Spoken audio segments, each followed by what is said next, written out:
వాళ్ళు ఓనమాలు కూడా నేర్చుకోవాలి. వాళ్ళు నేర్చుకుంటే రపరపాలు, గొడ్డలు పెట్టి నరకటాలు, బాబాయిని హత్యలు చేయటాలు, ఈ విధంగా ఆరోపణలు బురదలు ఎదురుపాటి చేయటాలు. పాపం జగన్మోహన్ రెడ్డి గారు కుమిలిపోయి ఆయన గదిలో జగన్ గారు బెంగళూరు ప్యాలెస్ లో కూర్చొని కుమిలిపోతున్నారు. ఆంధ్రప్రదేశ్ ఈ విధంగా అభివృద్ధి చెందుతుంది, అమరావతికి ఆ విధంగా భవనాలు వస్తున్నాయి, కంపెనీలు వస్తున్నాయి, గూగుల్ కంపెనీలు వస్తున్నాయి, డేటా సెంటర్లు వస్తున్నాయి, ఆంధ్రప్రదేశ్ ఈ విధంగా అభివృద్ధి చెందుతుంటే పాపం జగన్మోహన్ రెడ్డి గారు కుమిలిపోలు ఏడుతుంటే చూసి భరించలేక పాపం అంబటి రాంబాబు గారు, పేర్నాని గారు ఈ విధంగా మీడియా ముందుకు వచ్చి మాట్లాడుతారని అనుకుంటున్నాం. ఒక దొంగకే తెలుస్తుంది దొంగతనం ఎలా చేయాలని. వైసీపీ వాళ్ళు ఆటోమేటిక్ గా వాళ్ళంతా దొంగలు కాబట్టి ఈ డిఎస్సీ లో కూడా అవినీతి చేయొచ్చు అని కూడా వాళ్ళకు పూర్తి అవగాహన ఉంది కాబట్టి అది కూటమి ప్రభుత్వానికి కానీ విద్యాశాఖ కానీ లేదు. మరి ఆ విధంగా మరి ఆ కూటమి ప్రభుత్వం పరిపాలిస్తున్నా మేము అందరూ ఆశిస్తున్నాము. ఆ దొంగలు అలాంటి బురజల్లి రాజకీయాలు కానీ బురజల్లి ఆరోపణలు కానీ ఎట్టుబడి ఫస్ట్ నుంచి చూస్తున్నారు. 2014-19 నుంచి కానీ ఇప్పుడు కూడా అదే పని చేస్తున్నారు వాళ్ళు.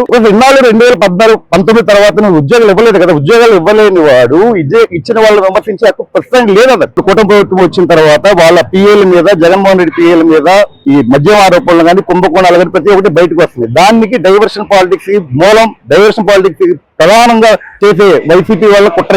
వాళ్ళకి అలవాటైన పని రాజకీయ జనాలకి మంచి చేయటమా, అభివృద్ధి కార్యక్రమాలు చేయటమా, రోడ్లు వేయటమా, సంక్షేమ పథకాలు చేయటం అనేది వైసీపీ వాళ్ళకి అసలు ఎటువంటి తెలియదు. వాళ్ళు ఓనమాలు కూడా నేర్చుకోవాలి. వాళ్ళు నేర్చుకుంటే రపరపాలు, గొడ్డలు పెట్టి నరకటాలు, బాబాయిని హత్యలు చేయటాలు, ఈ విధంగా ఆరోపణలు బురదలు ఎదురుపాటి చేయటాలు.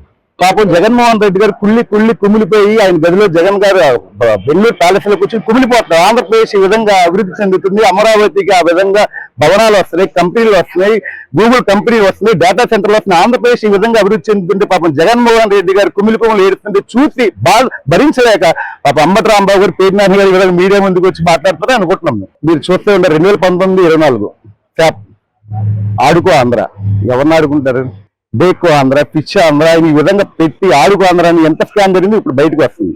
వైసీపీ వాళ్ళు ఇది చెప్తున్న ఫిష్ ఆంధ్ర యువతకు ఉద్యోగాలు కల్పించకపోగా, ఆంధ్రప్రదేశ్ క్రీడల్లో రాణించకపోగా వాళ్ళు అవినీతి పూర్తిగా మునిగిపోయి ఆ ప్రజల సొమ్ము కాజేసి ఈ రోజు కూటమి ప్రభుత్వం చేస్తున్న దాని మీద ఆరోపణలు చేస్తున్నారు.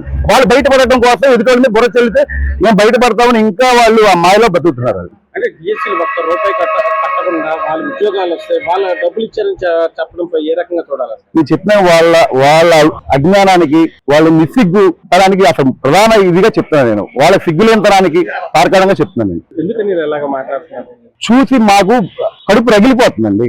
2019-24 ఆంధ్రప్రదేశ్ రాష్ట్రాన్ని చూసి, రోడ్లను చూసి, డ్రైనేజీలు చూసి, జనాలు చూసి వాళ్ళు ఎటువంటి అభివృద్ధి కార్యక్రమాలు జరగకపోగా ఈ రోజు చేసే వాళ్ళ మీద కూడా బుర్ర చెల్లుతున్నారంటే మాకు కడుపు రగిలిపోతుంది. యువత కడుపు రగిలిపోతుంది ప్రస్తుతానికి.